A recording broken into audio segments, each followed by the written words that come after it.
وہ تو اب کتنے پیچھے چلے گئے. ایک گروپ وہ تھا. دوسرا گروپ وہ تھا جن کو اس ایکٹ کا بینیفٹ نہیں ملا.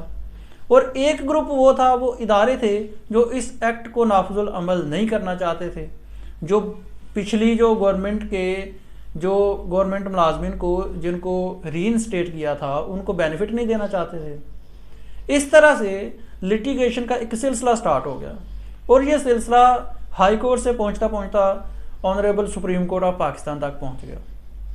2011-12 میں پاکستان کی سپریم کورٹ میں اپیلیں آنا شروع ہو گئیں، اور جب یہ کافی زیادہ اپیلیں آئیں تو آنریبل سپریم کورٹ کے 3 رکنی بینچ نے اس کیس کی جو سپریم کورٹ سے ہیئرنگ ہوئی 16/12/2019 کو ہیئرنگ ہوئی، فیصلہ محفوظ کر لیا گیا، اور 17/8/2021 کو یہ فیصلہ سنا دیا گیا. 3 رکنی بینچ نے فیصلہ سنایا، اور اس فیصلے کی روح سے اس کا پیرا نمبر 59 تھا، جس میں اس سیکڈ امپلائیز ری انسٹیٹمنٹ ایکٹ 2010 کو ultra vires to the constitution قرار دے دیا گیا، کانسٹیٹیوشن کے آئین کے متصادم قرار دیا گیا، اور اس ایکٹ کے ذریعے جو ملازمین بحال ہوئے تھے یا جن کو کوئی بینیفٹ ملا تھا اس کو بھی ختم کر دیا گیا، سوائے اس بینیفٹ کے کہ جو ریٹائر ہو گئے تھے یا جو فوت ہو گئے تھے. اب اس کے بعد 17/8/2021 کے بعد سپریم کورٹ آف پاکستان میں ریویو پٹیشنز آ گئیں. ریویو پٹیشنز پر ڈے ٹو ڈے ہیئرنگ کے بعد آج سپریم کورٹ کے لارجر بینچ نے ڈے ٹو ڈے ہیئرنگ کے بعد فیصلہ سنایا، اور یہ فیصلہ اس طرح سے اپنی نوعیت کا ایک پہلا شاید فیصلہ ہوگا جس میں پٹیشنز بھی خارج ہو گئیں، قانون بھی فارغ ہو گیا، اور ملازمین کو ریلیف بھی مل گیا. ہوا یوں کہ جو ریویو پٹیشنز آئی تھی اس فیصلے کے خلاف وہ بھی ساری کی ساری مسترد ہو گئیں، ڈسمس ہو گئی، اور وہ جو سیکڈ امپلائیز ری انسٹیٹمنٹ ایکٹ 2010 تھا اس کو بھی الٹرا وائریز ہی رہنے دیا. اور جو ملازمین تھے جنہوں نے وہ ریویو پٹیشنز کی ہوئی تھی وہ ان کو سارے کے ساروں کو ری انسٹیٹمنٹ کر دیا،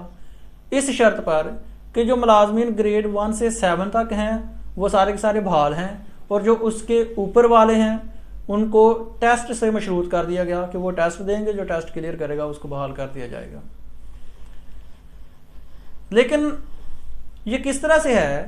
کہ پٹیشنز خارج ہو گئی لیکن ان کو بھی لوگوں کو بھی ریلیف مل گیا. تو آنریبل سپریم کورٹ نے آرٹیکل 184(3) کے تحت اپنا سو موٹو ایکشن کے جو اختیارات ہیں وہ استعمال کرتے ہوئے، از خود نوٹس کے اختیارات استعمال کرتے ہوئے اس کیس کا فیصلہ کیا، پٹیشنز خارج کر دیں، اور اپنا از خود نوٹس کے اختیارات استعمال کرتے ہوئے لوگوں کو ہیومنٹیرین گراؤنڈ پر بحال کر دیا. اب بحال کرنے کے بعد ایک بار پھر سے وہی سلسلہ شروع ہو جانا ہے. کیا سلسلہ شروع ہو جانا ہے؟ سینیارٹی کا ایک بڑا ہی پیچیدہ مسئلہ شروع ہو جانا ہے کہ کون سے لوگ سینئر ہو گئے، کون سے جونیئر ہو گئے. اس کے لیے ابھی دیکھنا پڑے گا ڈیٹیلڈ فیصلہ میں کہ کیا اس کے لیے کوئی میکینزم بنانے کی کوئی ہدایت ہوئی ہے یا کوئی سجیشن دی گئی ہے، ابھی اس کا تو کوئی پتہ نہیں ہے. لیکن بہرحال یہ جو ایک تاریخی ایک بڑا ہی پرانا 1993 سے شروع ہوا کیس، اور پولیٹیکل بیک گراؤنڈ کے ساتھ یہ کیس چلتا چلتا آنریبل سپریم کورٹ میں اتنی دیر رہا، عدالتوں پر اس پولیٹیکلی پرپزز کے لیے اتنا بوجھ پڑا، وہ آج ختم ہو گیا. اور شاید اس کے بعد میرا بینگ اے پروفیشنل لائر ایک اندازہ ہے کہ اس کے بعد بھی اب کیسز کورٹس میں آئیں گے، اور وہ کیا کیسز ہوں گے، وہ میرے ایکسپیرینس کے مطابق، میری سوچ کے مطابق وہ کیسز ہونے ہیں سینیارٹی کے. جو پہلے ملازمت کر رہے ہیں اب 1999 سے لے کر اب تک جو ملازمت کر رہے ہیں انہوں نے کہنا ہم سینئر ہیں، اور یہ جو لوگ بحال ہوئے ہیں انہوں نے شاید یہ کہیں کہ ہم سینئر ہیں. تو اس بیس پہ کیسز دوبارہ کورٹس میں آئیں گے، ایک سیپریٹ ایشو ہے. بہرحال آج تک آنریبل سپریم کورٹ نے تاریخی فیصلہ سناتے ہوئے اپنی نوعیت کا ایک فیصلہ سنایا جس میں پٹیشنز بھی خارج ہو گئیں، لوگوں کو ریلیف بھی مل گیا، اور انسانی حقوق کی بنیاد پر از خود نوٹس کا اختیار استعمال کرتے ہوئے آنریبل سپریم کورٹ نے کیس کا فیصلہ سنایا. شکریہ.